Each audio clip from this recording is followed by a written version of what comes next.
Welcome back to another edition of Weekly Sports Talk with your hosts, Kalehl Brown and Jared Hilton.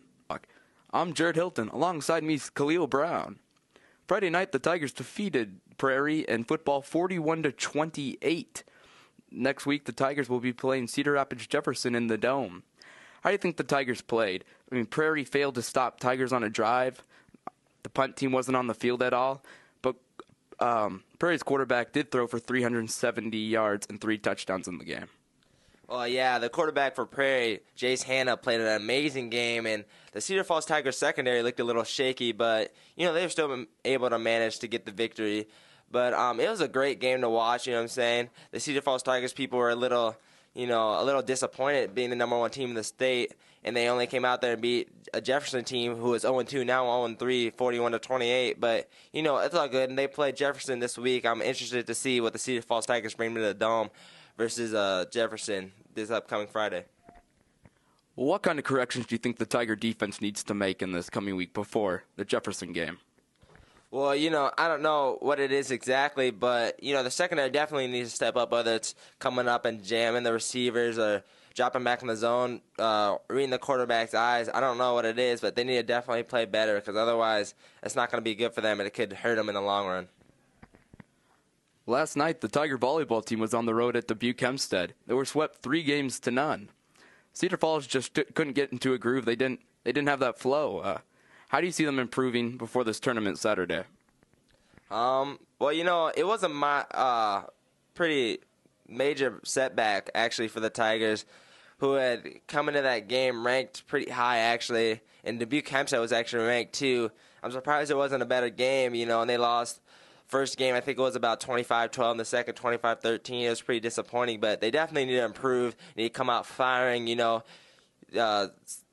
forget about that loss that just happened and move on, play better, and hopefully they'll have success this Saturday in the next tournament.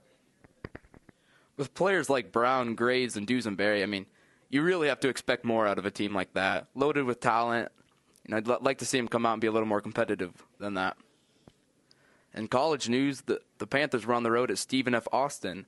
They won that game 34-23. Terrell Rennie continuing to just look explosive. He really was out there. He's really stepped up as a leader this year, and he's taken over that Panther offense. How'd you see Rennie play, and what are you expecting out of him in upcoming weeks?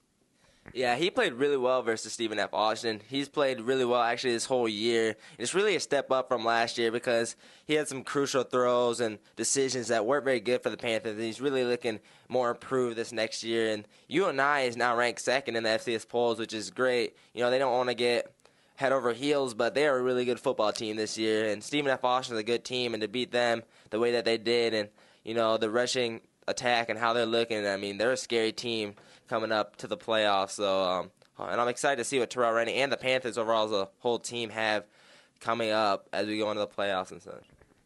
Rennie just looks more comfortable out there in general than he did last year, and he led the Panthers to that 1-point loss against Iowa State. Iowa State turns around, beats Iowa. I mean, UNI's looking pretty good. I mean, they basically had Iowa State beat, and then Iowa State beats Iowa. UNI's going to be good this year. And Iowa State played, as I just mentioned, 3 overtimes. Iowa State prevailed 44-41. It was a real shootout, not a whole lot of defense. Ball was all over the place. I mean, what'd you see in that game? How do you think Iowa played? Yeah, well, both teams really fought for it. I mean, it was a great game. I watched the whole game all the way to the end of it. And Iowa, they couldn't really get anything going. They had a few plays here and there that set the offense apart. And ISU really, Steele Jans played an amazing game, a really step up from his first career start last week versus UNI. He looked like a completely different quarterback and led that offense. And, all in all, ISU deserved it more. They wanted it more. They came out and scored that last touchdown off an option play. And it was a great game to watch. But hopefully both teams can just go and improve from this, and have success.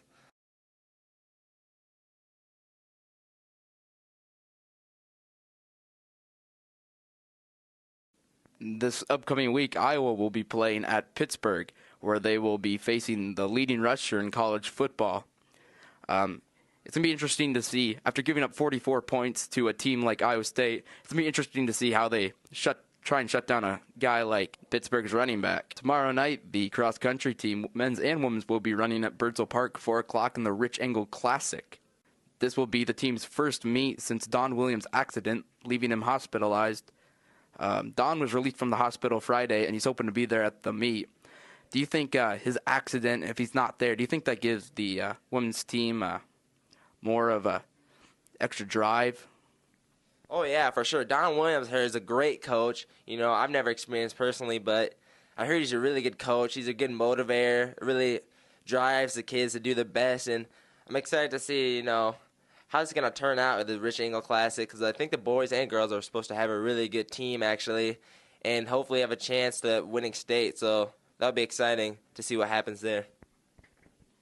And in pro, I understand your fantasy team won this week. Is that correct? Oh, yeah, well, it is correct. Actually, I won by about 30-some points. It was great. I was just excited, not just for my fantasy team, but to get the NFL going. It was great, and I'm excited to move on from here.